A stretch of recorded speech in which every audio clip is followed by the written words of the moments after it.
Yo, it's Kevin the Tech Ninja here, and today we're doing a battle between the S23 Plus and the iPhone 14 Plus. The S23 Plus is the best S23 for most people. The iPhone 14 Plus sadly isn't selling that well, but for me, I really enjoy the phone, and I think for most people, it's the best one to buy if you want an iPhone. So for me, this is just a natural good comparison, as these people might be the same type of people considering each phone. First of all, let's start with the price. The S23 Plus is $899 and the iPhone 14 Plus is $899 as well. But wait, the S23 Plus comes with 256 gigabytes of storage. However, the iPhone 14 Plus comes with 128 gigabyte of storage. So if you want the same amount of storage, you'll actually be paying $100 more at $999 with the iPhone 14 Plus. So when considering pricing, the S23 Plus is a better value. When we talk about design, this is subjective, but to me, I personally feel like it's a no-brainer. The iPhone 14 looks very dated.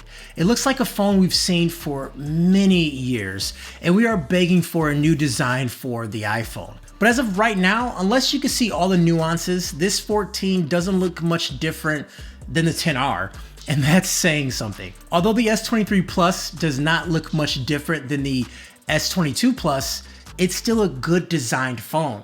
And year over year, there are enough changes that makes it feel fresh, in my opinion. So in the hand, the 14 Plus feels like a heavier phone than the S23 Plus. Although they're the same size and actually has one less lens, I'm not sure where the extra weight is being used at. It's not uncomfortable to hold, but there is a big difference in weight. As far as what phone is more comfortable in the hand, they're about the same to me. I think they have the same reachability and also just comfort when watching movies or playing a game. Yeah, they're pretty much the same. The back of the iPhone 14 Plus is glossy, where the S23 Plus is matte.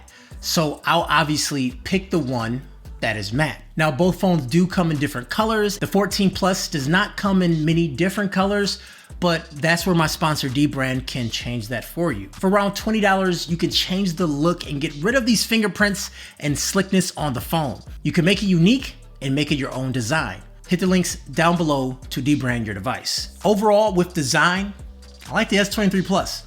I think it's more modern looking and it's a comfortable phone to hold. Both phones have the best possible hardware.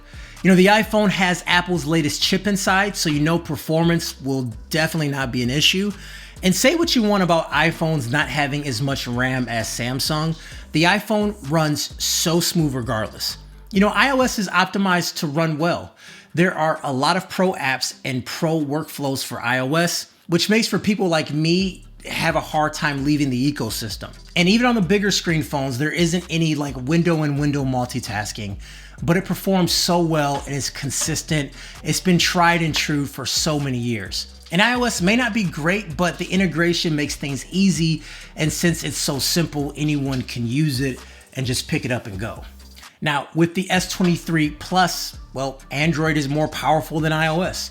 True multitasking is here, so texting and web browsing at the same time is absolutely possible. Samsung has a fingerprint scanner, which is on the display, and it has face to unlock. So you can get into your phone different ways, where the iPhone is either a password or it's Face ID. The point I'm getting at is that there is much more customization on Android, but at the end of the day, it's your choice. You know, these OSs are pretty close as far as experience, and Samsung's ecosystem is definitely catching up to Apple's with native Microsoft support, nearby share, and other things that Apple users has been bragging about for so many years.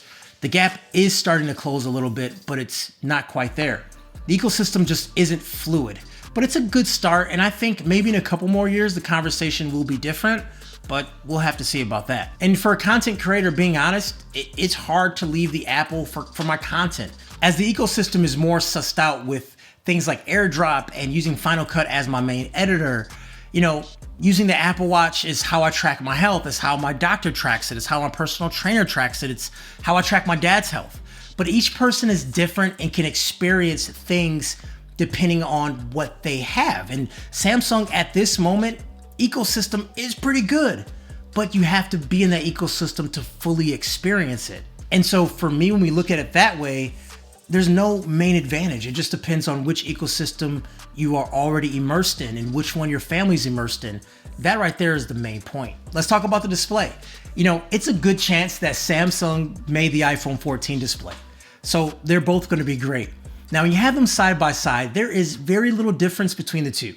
They both use the same technology and they both display a great image. Now, when looking at them, the elephant in the room is going to be the notch versus the hole punch. The notch does cut into when you're watching full screen, and it isn't the worst thing in the world, but it definitely does get in the way. Also, the S23 Plus, you're able to calibrate the screen to your liking. So you have the options between vivid and natural, and also you can adjust the colors manually so you can fine tune it the way you want it exactly. So for me, it's obvious the S23 Plus display is better. You get more screens and you get customizations. So what about speakers? Let's do a quick speaker test and let me know which one sounds the best for you.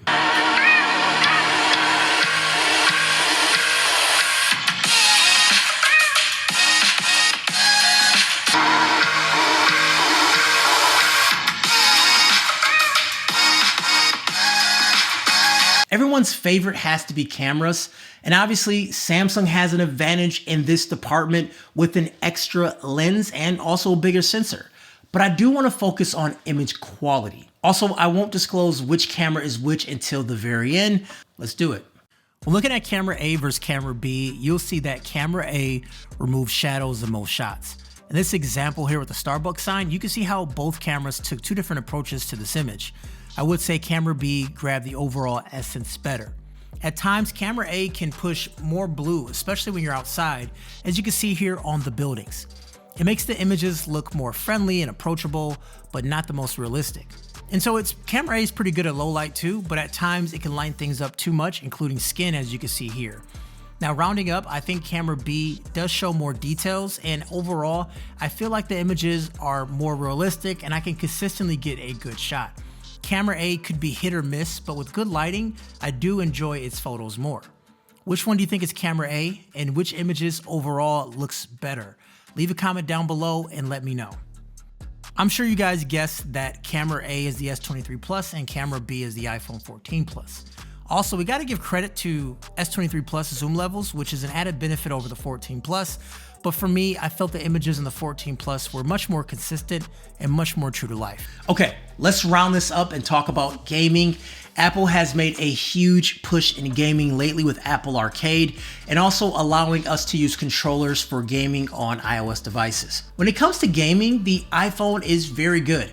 All the high-end games run exactly how they should. On the S23 Plus, you have the same ability with gaming and controllers as well, and also the same games outside of Apple Arcade. Now, I have noticed the battery drain is a little bit more apparent when it comes to gaming, and I hope this is something that will get better with time. In one of my tests that I did was PUBG, I found that it dropped around 5% of battery in 10 minutes worth of gaming, where on the iPhone, I saw around 2% of battery drop when gaming. Your miles may vary, but that is the example that I saw. Another thing to note is that some games have more settings on Android, allowing you to customize the graphics, so you can fine tune some of these games and get better graphics if you want, if you have a high-end phone. So that's something worth mentioning as well. So when it comes to gaming, I think both have their own pros and cons, and it depends on what's most important for you. Now, speaking of batteries, I find that the S23 Plus gave me better battery life. However, the iPhone is now a few months old and I have more apps installed and battery degrades over time. So that's something to be mindful of. But overall, the S23 Plus is going to be a phone that gives you better battery life. You have a bigger battery, and also even if the battery doesn't last that well, it charges much faster with wireless or wired, and also reverse wireless charging if you want to charge up your earbuds or even a watch too. So yeah, battery life has to go to the S23 Plus. In conclusion, just like the Ultra and the Pro Max, the S23 Plus is a better phone. It's also newer, so it's going to have an advantage. But it's not about the best phone, it's about the right phone for you. Ecosystem, app support, watches, all those things are very important when you're making a decision. So at that point, it's on you. If you're asking me and we're not talking ecosystem and all that stuff, my pick is the S23 Plus for sure. But of course, I want to know what your pick is. What phone would you go with? Are you one of those people that feel like you're stuck in an ecosystem, so you're going to get the next phone for that ecosystem? Or are you a person that is ecosystem agnostic and you can just hop around to whatever phone you want. I envy you, by the way. Let me know that in the comments below. Also, let me know what other phones you want me to compare. Kevin the Tech Ninja, have a wonderful day. I'll talk to you folks later. Peace.